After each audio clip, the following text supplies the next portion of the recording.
네, 3월 9일 시장이 마감했는데 오늘 시장 역시도 이 전일에 이제 나스닥이 급락하면서 그 여파가 고스란히 우리 증시에 영향을 미친 것 같죠.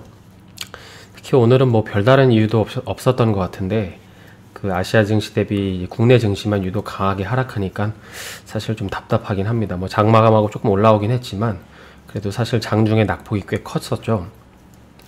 오늘 시장을 좀 산업군으로 보면 뭐 이렇게 편의점 같은 소비주나 금융주들이 좀 강세를 보였고, 그나마 좀 철강주들이 이렇게 하락하지 않으면서 버틴 것 외에는 사실 좀 전반적으로 낙폭이 컸습니다.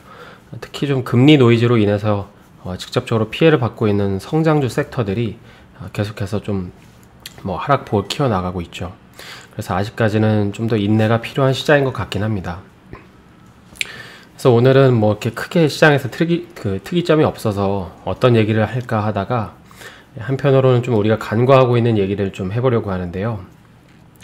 사실 요즘 보면 이 최근에 전 세계 투자자들이 온통 그 미국 국채 이제 10년물에만 좀 관심이 쏠려 있잖아요. 근데 한번 생각해 보면 이게 정말 시장이 폭락하는 데 있어서 최악의 시나리오일까요? 이 미국 국채가 급등하는 게 정말 시장에게 최악의 시나리오일까요? 정말 연준이 이렇게 금리와 관련해서 아무런 행동도 하지 않는 게 이 시장이 대폭락할 정도의 악재일까요? 물론 이 역시 어떤 조정을 만들 수는 있겠지만 사실 대폭락을 일으킬 정도의 문제는 아닐 겁니다. 아마도 우리가 이 발생 가능한 리스트를 좀 고려해 봤을 때 사실 이 최악의 시나리오는 당연하지만 이 백신을 무력화하는 치명률이 높은 이 변종 바이러스의 출현입니다. 네, 그래서 여기 기사를 하나 보시면은 그 이제 작년 말에 나온 기사인데 영국에서 발생한 변종 코로나가 전파력이 56%나 더 강하다는 거죠. 그래서 여기 기사를 보면 이제 추정한 수치보다는 조금 낮지만 내년, 그러니까 올해죠. 예, 올해보다, 그러니까 작년보다 사망자가 더 늘어날 수 있다는 우려가 제기되고 있다는 것입니다. 그래서 계속되는 기사를 보면 예, 두 번째는 이제 그 영국에서 발현된 게 이제 유럽까지 좀 번의가 되고 있죠.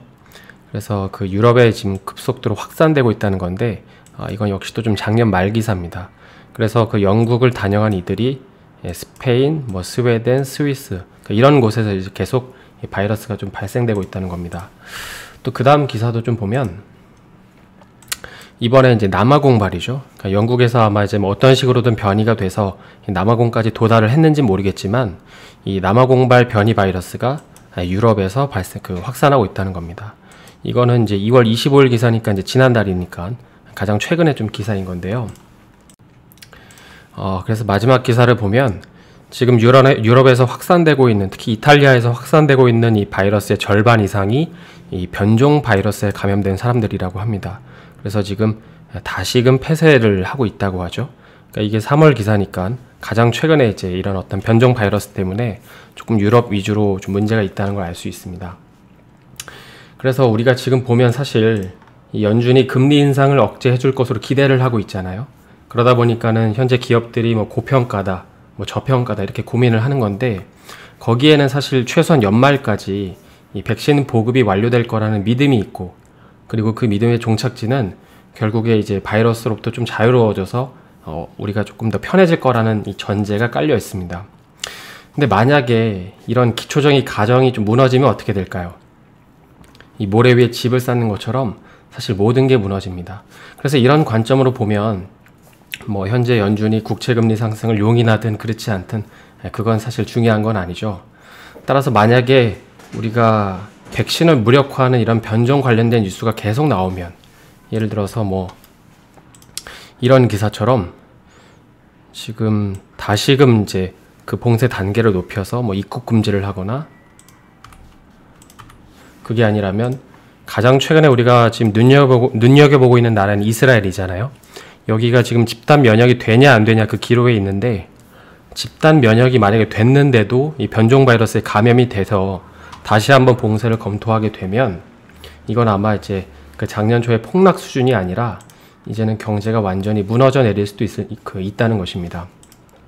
그리고 더 나아가서 이런 나비 효과로 인해서 이제는 연준도 아무것도 할 수 없다는 그런 인식까지 시장이 받아들인다면 사실 시장은 이제 점점 기댈 곳이 없어지겠죠. 물론 이런 얘기를 드리는 이유는 뭐 앞으로의 시장이 대폭락할 거라는 말씀을 드리는 건 아니고, 우리가 이제 투자자니까 생각 한편에는 이런 시나리오도 있다는 걸 생각해 보자는 취지입니다. 만약에 이 정도 어떤 시나리오로 진행된다고 했을 때 이게 주가에 어떻게 영향을 미칠지 생각을 해보는 거죠.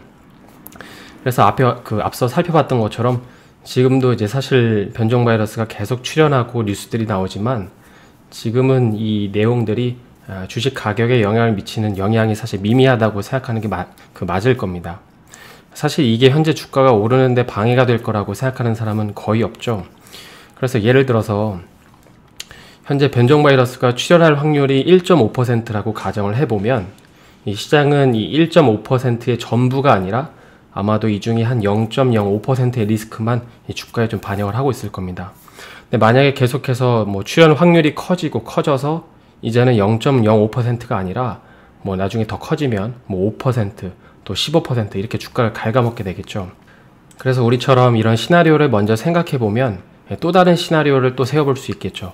여기서 뭐 또 다른 시나리오라는 별건 아닌데, 주식시장을 잠시 피해서 뭐 원자재 같은 어떤 다른 상품들을 투자해 볼 수도 있고, 혹은 이제 작년에 우리가 경험했던 것처럼 이 코로나 관련 테마주들을 다시금 이제 들여다볼 수도 있을 것입니다. 물론 개인적으로는 이렇게 되기를 바라는 건 절대 아니고요.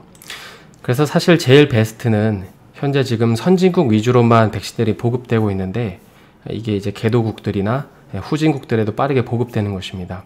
이게 우리가 진정으로 바라는 시나리오인 거죠.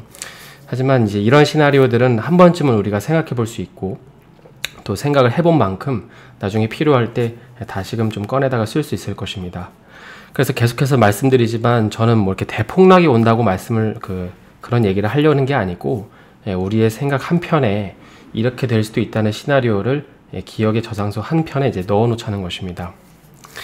요즘 보면 이제 주식시장에서 피로를 많이 느끼고 계시잖아요. 근데 이제 사실 그 말은 어떻게 보면 내가 하루 종일 뭐 MTS나 이 HTS를 보고 있다는 반증이기도 합니다. 그래서 요즘 같은 장에는 너무 이렇게 자주 화면을 보시지 말고, 내가 보유한 기업들과 내가 매매한 기업들과 이렇게 좀 직접적인 관련이 있는 뉴스가 아니면 잠시 이렇게 거리를 두는 것도 한 가지 방법일 수 있습니다. 그래서 오늘은 좀 우리가 간과할 수 있는 부분 한 가지에 대해서 살펴봤는데요. 오늘 영상이 도움이 되셨다면 좋아요와 구독 부탁드립니다.